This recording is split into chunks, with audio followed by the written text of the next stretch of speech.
lifelong, but more so in the last 5 years, I've really focused on my mental health, mental well-being, where what you could say is where I kind of reached a breaking point, a crisis point, and I had to do kind of a lot of work.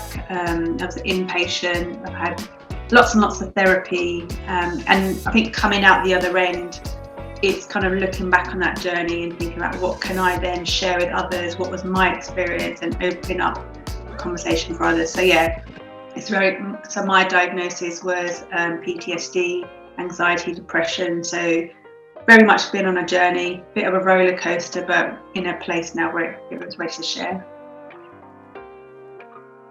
I started my current job just over 3 years ago, and within less than 2 months of being there, I had to be off sick, take some leave because of mental health challenges, and then in coming back to work, they were able to make reasonable adjustments. So I reduced my working weeks. I worked part-time, and very much supporting me through that whole process and in the transition back to work as well. And off the back of that, I've been very open in sharing my own personal mental health story in the workplace, open up those conversations and try to reduce that stigma. Eradicate the stigma, and I think that holds people back in coming forward, asking for help, or even talking about their problems. So for me, it would be take away that whole stigma so people can talk openly and get the help that they need. I think we've got to say it's Dirty Dancing. that whole Patrick Swayze era. I love the movie, it's a feel-good movie, and the music that goes with it is just so uplifting. I do sort of various things around voluntary work, so I support some charities. So I'm a volunteer for Fertility Network UK, so that's focused around the fertility side.